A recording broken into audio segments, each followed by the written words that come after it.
Hello everyones, welcome to everyday mathematics. Discuss करेंगे class 10 का chapter 1 that is real number का most important exercise 1.3।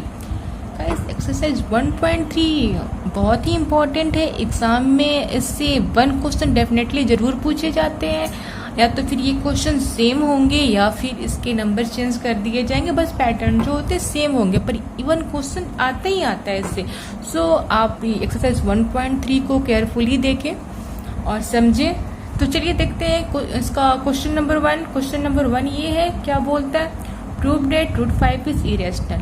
Root 5 को irrational prove करना है, तो हम इसे सेम वैसे ही प्रूव करेंगे जो थ्योरम 1.4 को हम प्रूव किए थे, that is root 2 is irrational using contradiction methods. ठीक है, इसमें भी हम कंट्राडिक्शन मेथड यूज करके हम इसे सॉल्व करते हैं। तो चलिए सॉल्व करते हैं इस क्वेश्चन को। ये रूट 5 इज इरेशनल एज्यूम करेंगे इसे कि 5 जो है रैशनल है, रैशनल मान करके फिर हम इसे आगे बढ़ेंगे। ओके, तो चलिए हम लिखते हैं यहाँ पे एक छोटा सा point. Late us assume to the contrary that root 5 is a rational number। Rational number मान के चलेंगे। ठीक है, अब रैशनल नंबर रूट 5 है, तो रैशनल नंबर क्या होता है? ए बाई बी के फॉर्म में होता है, तो हम लिख देंगे root 5 equal to a by b. अब A and B are co-prime integer and B is not equal to 0। A और B मेरा क्या है? को प्राइम इंटीजर है। को प्राइम इंटीजर क्या होता है कि वैसे नंबर्स जो क्या बोलते हैं, वैसे नंबर जिनके फैक्टर सिर्फ एक ही कॉमन फैक्टर हो। For example 2/3। 2/3 के कॉमन फैक्टर क्या है? सिर्फ 1 होगा, यानी 2 को सिर्फ 1 डिवाइड कर सकता है और 3 को 1 डिवाइड कर सकता है, और ऐसा कोई दूसरा नंबर नहीं है जो 2 और 3 को डिवाइड कर सकते। सो 2 और 3 क्या हो गए? को प्राइम नंबर हो गए। ठीक है, तो ये हमारे हो गए ऐसे। अब हम इसे ऐसे लिख सकते हैं, क्रॉस मल्टीप्लीकेशन करते हैं। a equal to 5 root b हो सकता है ना, ये इधर चला जाएगा। ठीक है, अब हम स्क्वायर करते हैं, squaring both side. Squaring both side,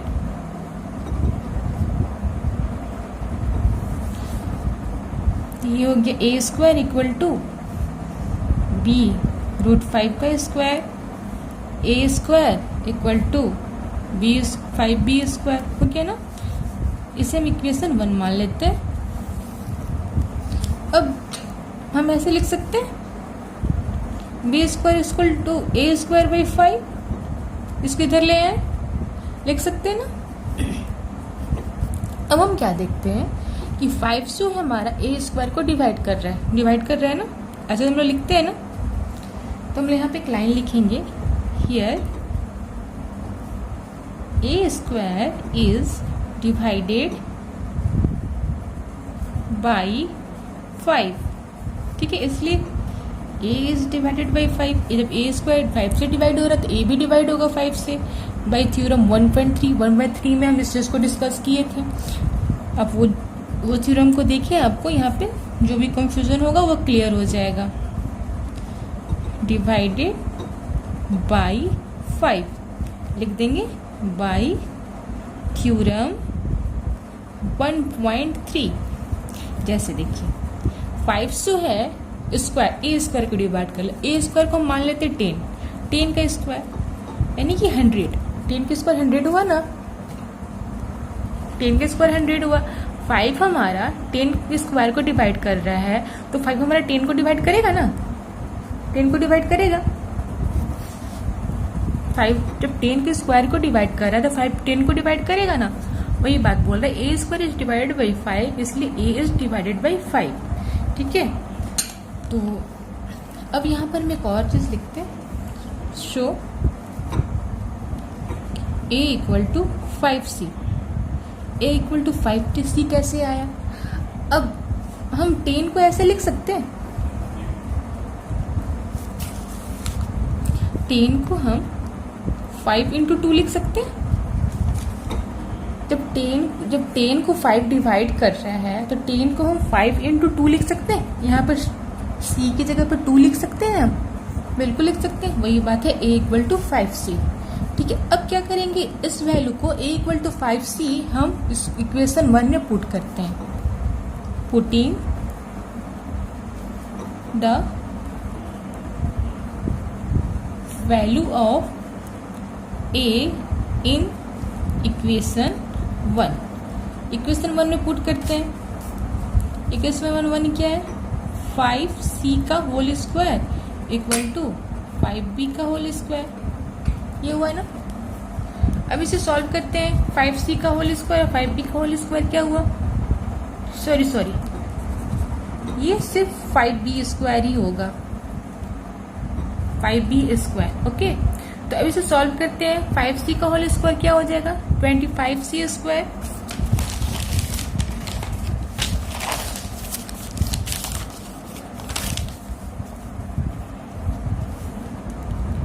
(25c square equal to 5b square.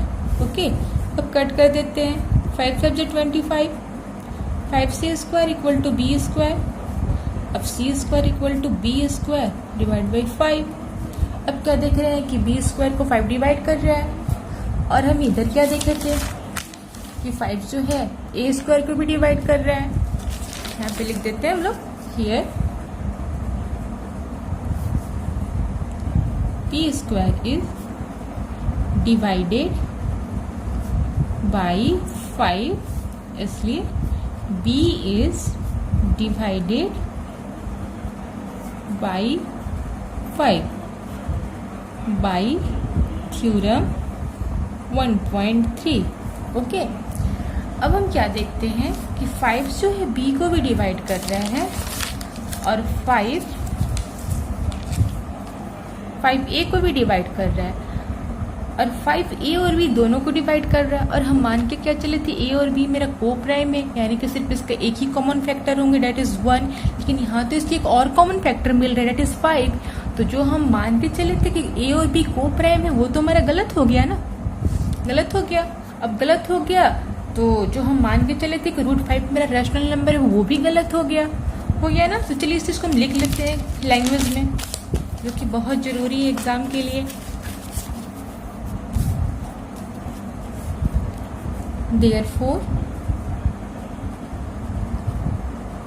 Therefore A and B having at least 2 as a common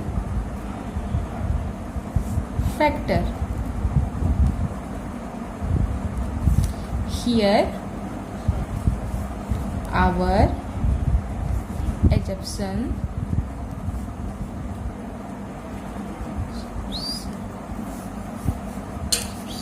is wrong.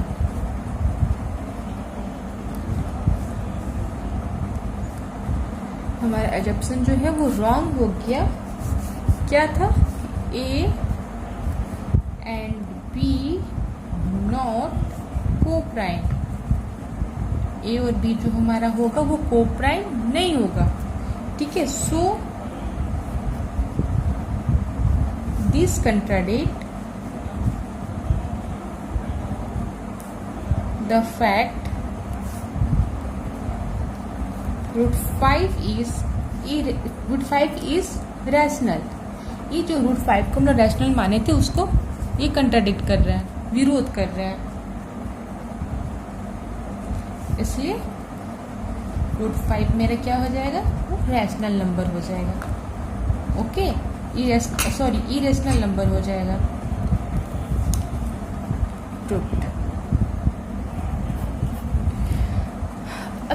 √5 irrational तो हम लोग प्रूव कर लिए। अब चलते हैं क्वेश्चन नंबर 2 की तरफ। क्वेश्चन नंबर 2 क्या कहता है?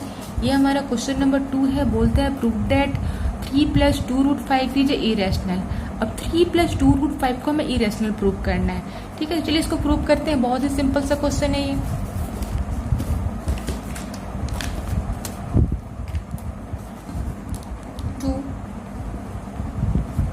टू का आंसर सॉल्व करते हैं।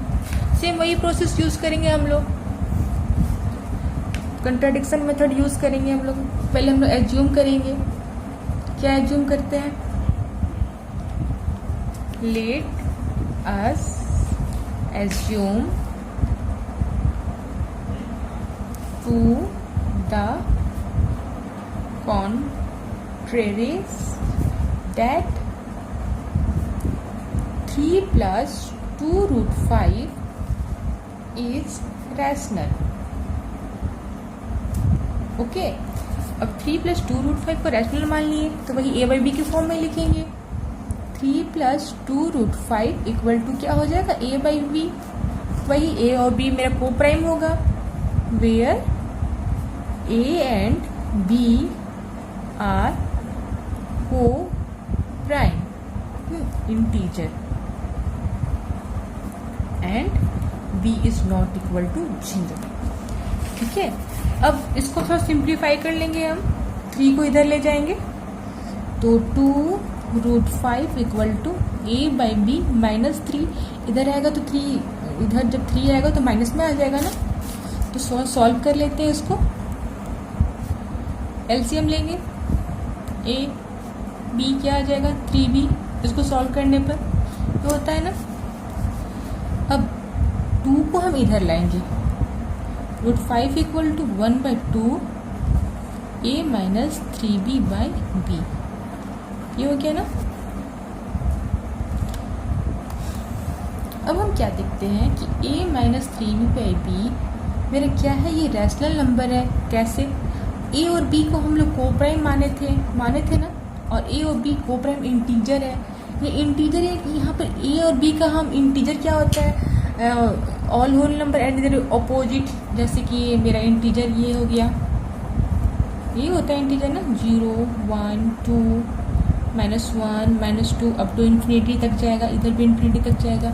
यानी कि इंटीजर है और a और b का हम इसमें से कोई भी वैल्यू पुट कर सकते हैं। फॉर एग्जाम्पल हम मान लेते हैं कि a इक्वल टू 4 और b इक्वल टू 1 मानते हैं। ठीक है, 3 × 1/1 तो 1/2 ये मेरा इधर है ना, 1/2।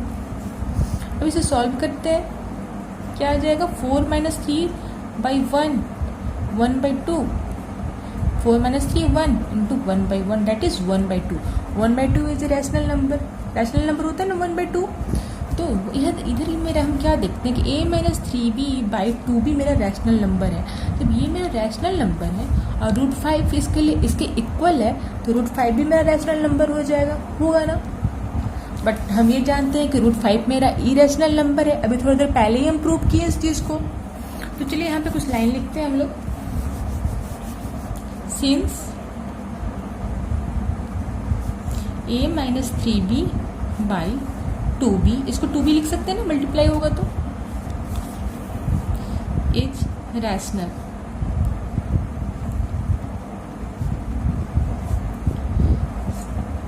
देन अब a - 2b रैशनल है तो देन √5 भी मेरा क्या हो जाएगा? वो रैशनल हो जाएगा।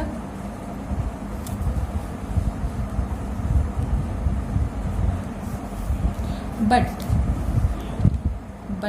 वी नो डैट, हम लोग जानते हैं, but we know that √5 is irrational. हम लोग जानते हैं कि √5 जो है वो इरेशनल है। अभी थोड़ी देर पहले हम लोग प्रूव किए हियर। तो क्या हो जाएगा? हम जो एडॉप्शन मान के चले थे कि ये जो हमारा है ये रैशनल है, वो रॉन्ग हो जाएगा। तो हम लोग लिखते हैं यहाँ पर hence hour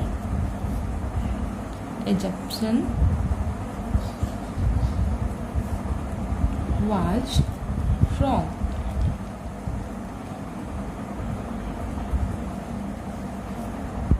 so this contradict क्या किया? So this contradict the fact 3 plus 2 root 5 is rational। अब जो मान के चले थे कि ये जो हमारा रैशनल है उसको कंट्राडिक्ट कर रहा है, यानी विरोध कर रहा है, ठीक है। तो रैशनल तो हम लोग लिख सकते हैं सो 3 plus 2 root 5 is irrational। Okay, good. हम लोग मान के चले थे यहाँ पर कि ये √5 रैशनल है, 3 plus 2 √5 रैशनल है, लेकिन हम क्या देखते हैं यहाँ पर कि 1/2 a minus 3b/b जो ये नंबर जो है रैशनल नंबर है और √5 इसके इक्वल है। और √5 का भी हम प्रूव किए थे थोड़ा देर पहले कि ये जो है वो इरेशनल नंबर है, बट रैशनल और इरेशनल दोनों इक्वल कैसे हो सकते हैं? It is impossible. सो दोनों इक्वल नहीं हो सकते, तो हमारा जो हम मान के चले थे कि ये जो है ये रैशनल नंबर है वो हम रॉन्ग हो जाते हैं। तो रॉन्ग हो जाते हैं तो हम बोल सकते हैं, जब हम रॉन्ग हो जाते हैं तो हम लोग बोल सकते हैं कि 3 plus √5 जो होगा वो इरेशनल होगा, ठीक है। एग्ज़ाम में अगर ये क्वेश्चन ऐसे हम लोग कब सॉल्व करेंगे? जैसे जब क्वेश्चन एग्जाम में अगर ये दे कि prove that 3 plus 2 √5 is irrational, तो हम लोग ऐसे नहीं, हम लोग इसको सॉल्व करेंगे, बट यहाँ पर हम √5 इज रैशनल नंबर, यहाँ से हमें कुछ और सॉल्व करना पड़ेगा। हमें √5 को हमको इरेशनल प्रूव करना पड़ेगा, और फिर हमें ये जो हम यहाँ पर प्रूव किए थे √5 इज इरेशनल नंबर, ये सब प्रोसेस को यूज़ करना पड़ेगा, लिखना पड़ेगा, और तब जा कर के हमारा ये जो क्वेश्चन है क्वेश्चन नंबर 2 तब जा कर के हमारा कंप्लीट होगा। लेकिन अगर यहाँ पे ये क्वेश्चन दे दे कि 3 plus 2 √5 is irrational and √5 is rational, तो हमें प्रूव करना है कि मतलब अगर हम दे दे कि √5 हमारा इरेशनल गिवन रहेगा और तब हमें ये चीज़ प्रूव करना है, तब हम सिर्फ यहाँ इतना करके छोड़ देंगे। लेकिन हमारा √5 इरेशनल गिवन नहीं होगा, तो हमें √5 को इरेशनल प्रूव करना होगा, दिखाना होगा, तब जाकर हमारा क्वेश्चन कंप्लीट होगा। ओके, आई होप आपको ये वीडियो बहुत पसंद आया हो। अगर वीडियो अच्छा लगे तो लाइक ज़रूर करें और हमारे चैनल को सब्सक्राइब करें। मिलते हैं नेक्स्ट वीडियो में, तब तक के लिए बाय।